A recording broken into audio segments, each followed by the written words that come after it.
Chapter 4. I thought I was going to the White House. When the President of the United States comes by and says, "Let's hang," you figure you're headed for Oreos in the Oval Office. This turned out not to be the case. The President had dropped by to convince me and my mom that I should go along with the Secret Service guys, but he had more important things to do than deal with me. Our destination was Camp David, which was not as exciting as the White House, but it was still pretty impressive. How many people do you know who have been to Camp David? That's what I thought. We passed through several checkpoints and drove down narrow streets dense with groves of wintry, leafless trees that looked spooky in the dark. We finally parked outside a large building that was more hunting cabin-y than I would have imagined. The agents led me inside and through rooms that looked like they had been designed by extremely wealthy pioneers and brought me to a less rustic-looking office. The severe State Department woman, Nora Price, was sitting behind a desk waiting for me. Or rather, she was there when I entered and proceeded to ignore me so she could work and I could watch her do it. I stood across from her for a while as she typed away furiously on her laptop. The Secret Service agents had already retreated. Finally, without looking up, she gestured with a flick of her crimson fingernails for me to sit in one of the heavy wooden chairs. The endless clack, clack, clack of her fingers on the keyboard didn't slow, but after about 5 minutes, she said, "I'm sure you are wondering why you've been invited here." You know, I am wondering about that. The sarcasm was a sure sign of my growing impatience. She sighed and pushed herself away from the computer. "I could explain it to you, but you would never believe me." "Maybe you could try?" I suggested. "Otherwise, I'll end up sitting and watching you type for a long time." I was getting the impression she didn't like kids in general, or me in particular. She stared at me for a long time, as if wishing I would vanish. When I didn't, she offered one final, long-suffering sigh, stood up, and walked over to my side of the desk. I now saw she was holding a cylinder, about 4 inches long and an inch in diameter. It appeared to be made out of some kind of dull black metal, smooth and without distinguishable features. Without asking my permission, she pressed one end of it to the back of my hand. It let out a small humming noise, and a slightly warm feeling bloomed across my skin. What was that? I rubbed my hand, but the warmth was already gone. It felt perfectly normal. Mrs. Price returned to her seat. "I've just injected you with nanites. Those are—" "I know what nanites are," I said, feeling dizzy, though I didn't know if it was from the injection or the knowledge that I now had something top secret and probably insufficiently tested in my blood. "Impressive," she said, though she sounded more irritated than impressed. "I didn't." Nanotechnology is pretty common in a lot of sci-fi, I explained. She waved a hand to indicate the conversation was going places she didn't much like. "I didn't give you permission to inject me with anything," I told her.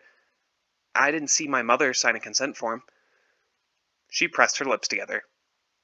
"You could always complain about being exposed to technology that's not supposed to exist, and which no doctor in the world will be able to detect, but I'm not sure it would get you very far." "That's a fair point," I admitted. "What do these nanites do, exactly?" Nanites are, in effect, machines built on the molecular level. They're still experimental as far as practical application in the real world goes, but in science fiction, they can be used to augment natural human ability, increase brain function, cure diseases, impart information directly into the brain, turn skin into armor and limbs into weapons, change the shape of your body or face. Just about anything imaginable. I'd always loved the idea. In theory. I didn't know that I loved the idea of having them in me right now, especially since I didn't know what they were up to. "The nanites will help you to communicate," Mrs. Price said, with less enthusiasm than the subject of advanced and invasive technology seemed to deserve. This was starting to sound creepy. I didn't know that I wanted machines in my brain. Communicate what? Ezekiel, there is no way to prepare you for what I am going to tell you, so I am going to say it outright. For the past week, several nations of the world have been negotiating with a representative of a vast network of alien species. They are considering admitting our world on a provisional basis into their alliance, and the first step is for us to send 4 young people chosen by the aliens to one of their cultural hubs. Our worth as a species will be measured by the behavior of this small group. However improbably, you have been chosen to be part of this process. I stared at her. She had to be messing with me, but this woman looked like she had no direct experience with the concept known as humor. She shook her head in apparent sadness. I know it's hard to believe. She pressed an intercom button on her phone. Tell the representative we're ready for him. I was about to ask her something, but whatever my question was, it froze in my throat because a giraffe in a business suit had entered the room. Up to his shoulders he had the frame of a pretty normal man, but then, exploding out of the collar, were 2 feet of heavily muscled neck covered in short, nut-brown fur. Then there was the giraffe head, with a long snout, large ears, and 2 stubby protrusions sticking up from his forehead. The suit was charcoal gray, and nicely tailored. The giraffe creature had an impeccably folded white handkerchief in the front pocket. I thought that was weird. Technically, he was not really a giraffe. For one thing, he didn't have giraffe markings. For another, he walked on 2 legs and wore a suit. Also, he spoke, which is not something you generally expect from a giraffe. Hello, he said. I am Dr. Roop. He stuck out his hand for me to shake. In something of a daze, I shook. The creature had tapered hands, with long, narrow fingers, and they were covered with the same brownish fur, but otherwise they looked a whole lot like they could be human. He also had a firm handshake and met my eye, so, if necessary, I could trust him to sell me a used car. You must be Ezekiel Reynolds, he said. His accent sounded vaguely European, which surprised me. To my knowledge, giraffe men are not native to Europe. Yeah, I managed, and I thought I was extremely articulate under the circumstances. My neck was already hurting from this conversation. Up to the shoulders, he was normal person-sized, but with the neck, the total package was close to about 8 feet. I understand this is difficult for you, he said, and I can think of nothing to make it less so. We might as well jump right in. Sure, I agreed. That sounds like a plan. The giraffe guy gestured for me to sit, and I did. He sat across from me and crossed his legs, adjusting his tie. I work, he began, for the Department of Sentient Integration, a branch of the Coalition of Central Governing Committees for the Confederation of United Planets. We are a vast alliance of species native to our section of the galactic spiral. From time to time, when our selection committee has identified 4 qualified worlds, we recruit new species who have achieved certain cultural and technological milestones. From each species, we identify 4 young beings who possess skills or attributes admired in our culture, and request that they spend a standard year with us so that we may evaluate them to determine if their culture is a good fit for our own, and if ours is a good fit for them. The honorable members of the selection committee have picked 4 beings from your planet, and you, Zeke, are one of them. I said nothing for a long time. Mrs. Price stared at me like I was an idiot, which, coincidentally, I felt like. Dr. Roop widened his big yellow eyes slightly as the clock ticked on. Finally, I thought of something to say. Is this a joke? As soon as I said it, I realized the question might not suggest I was the absolute best the human race had to offer. Mrs. Price breathed in sharply through her nose as if my question caused her pain. Ezekiel, I assure you the President is far too busy to play pranks on an irrelevant 12-year-old. I realized the joke theory was not holding up under scrutiny. For now, I was willing to run with the idea that this giraffe guy was an alien. Even so, I had some questions. Dr. Roop, I started. Please, he said, waving a furry hand. There is no need to be so formal. Call me Kloriev. No, I said. I'm not going to do that. His name sounded like he was choking on a fishbone. Look, I'm confused, also freaked out, but we'll deal with the confusion first. I mean, this Confederation of United Planets sounds an awful lot like the United Federation of Planets, which is from a TV show. You can see why I have a hard time buying it. Certainly, he said, spreading his fingers in the Vulcan salute. Star Trek. I find it charming. You see, Zeke, for many decades we've known Earth to be a strong candidate for Confederation membership, and in accordance with our long-standing practice, we have used certain back channels to filter facts about the wider galaxy into your speculative narratives. So, you're telling me that sci-fi is influenced by actual fact? Some of it, yes. And there really is a government of peaceful and benevolent aliens out there? Yes, he said. And ships that can travel between stars without being limited by the laws of physics? As you understand those laws, absolutely.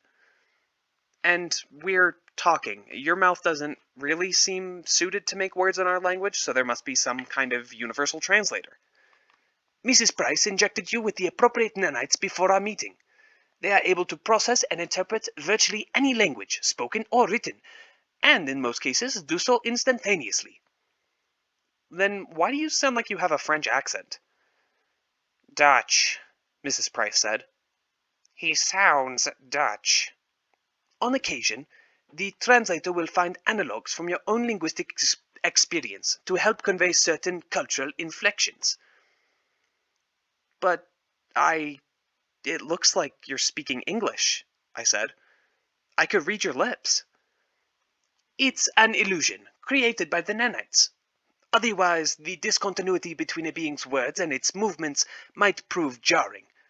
The translator function will also provide equivalent non-linguistic noises, such as laughter and sighs.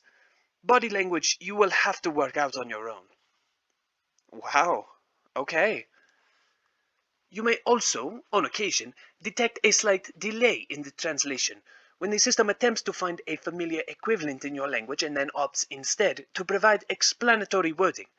So if I mention a type of food native to my planet, such as spiny leaves with dried fruit, or perhaps an unfamiliar alien custom, such as the ritualistic hair coiffing of the herd tenders, you will notice the difference in my voice. Yeah, I said, for sure. It was hard to describe, but when he said those things, his voice sounded slightly slower. Like it was vibrating, but not exactly. It was more of a feeling, and I understood that I was getting a rough equivalent. And there was a kind of mental pause and rush, like if a video playback had a glitch that caused it to slow and then hurry ahead to catch up. That's cool. Wait, did you just get that weird sensation when I said cool? I received a relative cultural equivalent of whatever word you used. I couldn't get my head around all this. Not really. This dapper giraffe in a suit who spoke with a Dutch accent was a real alien, born on another planet full of giraffe people who had access to incredible technology. And it was all real. What else is out there? I asked. There are too many things to list, so perhaps you could tell me what you are curious to hear about, Dr. Roop suggested amiably. He tilted his head to one side, but having just been told I wasn't getting any help on body language, I had no idea what it meant. I thought for a second. Are there, I don't know, space pirates? Some, not many. He lowered his neck in a gesture that I felt sure meant something among his own kind. A shrug? Our peace officers try to make piracy an unappealing option. Mysterious elder aliens and extinct races? Oh, yes! His eyes widened. Teleportation? Only on a subatomic level, he said.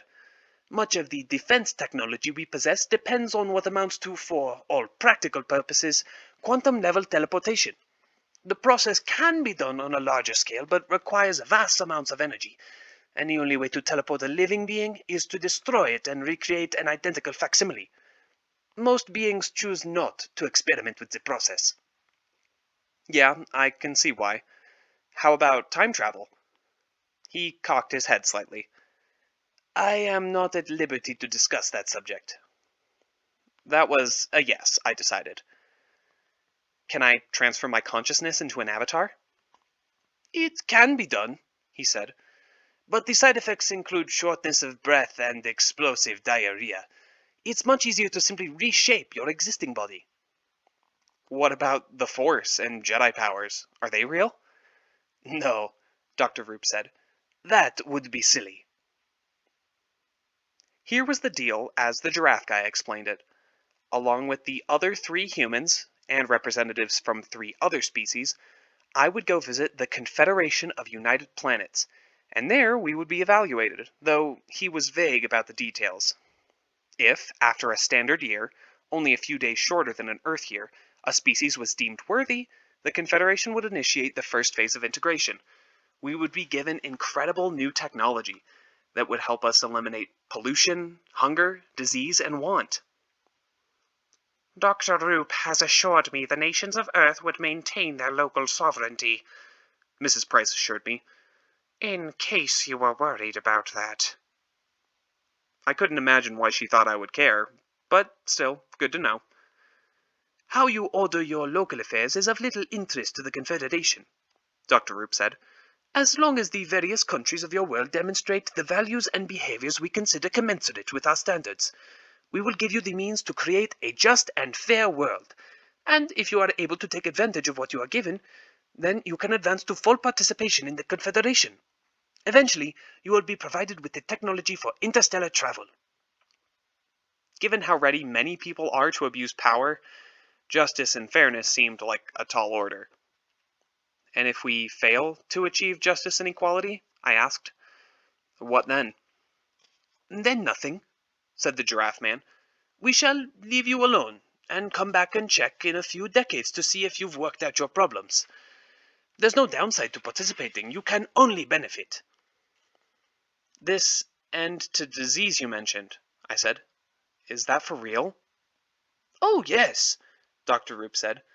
We can't eliminate all minor ailments and discomforts, but chronic and deadly diseases will be a thing of the past. I couldn't help think about that particular benefit. My mother would be cured. No more ALS. She would not have to turn into a living corpse. I realized that beyond how much I loved all of this for its own sake, I had a very personal interest in the Confederation of United Planets being impressed with the people of Earth. Why young people? I asked. And more importantly, why me? How of all the kids on Earth did you come up with my name? Dr. Roop widened his eyes, which I began to suspect might be his species' version of a smile or nod. Adolescents are particularly well suited for evaluation because they are old enough and sufficiently educated to represent your world and its cultures, but not so fully developed as to be resistant to new ways and new technology. Over time, we have found that using beings of your age, or the species' relative equivalent for this evaluation, gives us the best and most accurate sense of compatibility. Okay, I said. I guess I can see that. But why me? Maybe, Mrs. Price suggested, we should tell you a little bit more about the other young people the Confederation has selected. She picked up a remote device, and a screen came down on the far side of the room, and the lights dimmed. She then flicked a few keys on her keyboard, and the image of a kid about my age appeared on the screen. He was dark-skinned and thin, with narrow, focused eyes like he was concentrating on something. He wore a white dress shirt with a sweater over it that had some kind of symbol on the right breast, which I figured was a private school insignia. This is Charles Dujanga, Mrs. Price said. He's 12, from Uganda, and remarkably gifted in both math and science. He was born in a horribly poor village and orphaned quite young, but by incredible luck his gifts were discovered early by a UN doctor. Consequently, He's been the beneficiary of some excellent NGO aid that's allowed him to go to the best schools in his country. Given the political problems in Uganda, this is no small thing." She hit a few keys on the keyboard, and the picture of an Asian girl flashed onto the screen.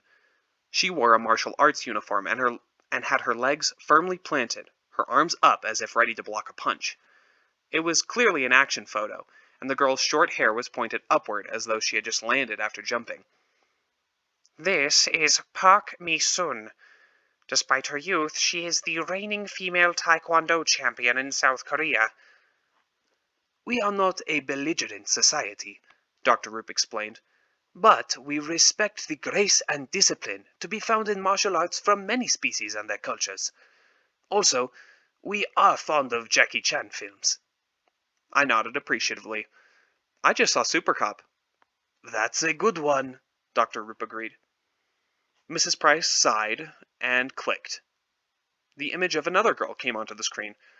This one had bronze skin, long black hair, and an oval face with sharp cheekbones, large eyes, and a dazzling smile.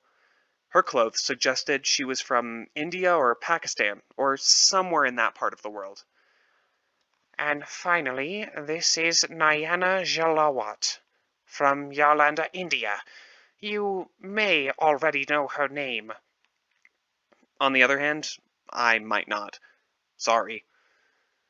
"She's ranked the third best chess player in the world, though it's only a matter of time before she's number one," Mrs. Price said.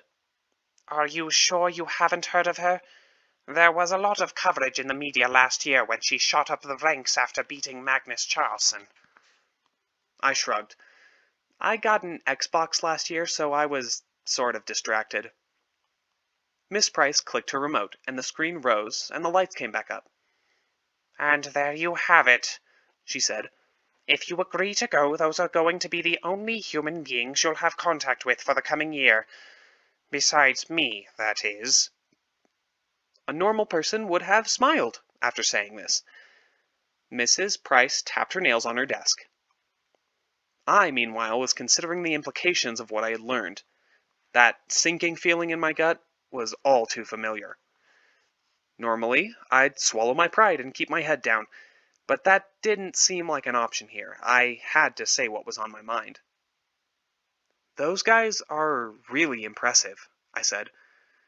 "They have all these amazing skills. Best chess player in the world? I don't have anything like that. Why am I even here?" "Your confusion is understandable," Dr. Roop said gently. "Let me explain. The selection committee chooses from each world 3 beings they believe have the best chance of success in the Confederation.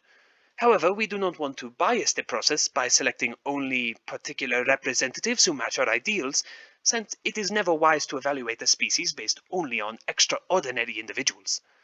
Consequently, there is always a 4th being chosen at random, one picked from a somewhat contoured pool, but more or less a blind choice."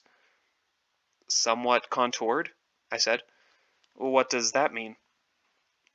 "In this case, as your species conforms to the quite popular male-female gender split, we wanted to balance things out with a second male," Dr. Roop said. "Also, because yours is the most culturally dominant nation in your world, and it had not yet been represented, we felt it was prudent to pick an American or Canadian. We don't understand the difference." "So," I said, "my name was pulled from a hat of 12-year-old North American boys." 11 to 13, but yes," said Dr. Roop. "And there's nothing about me to make anyone anywhere think that I have a better chance of success than any other boy my age?"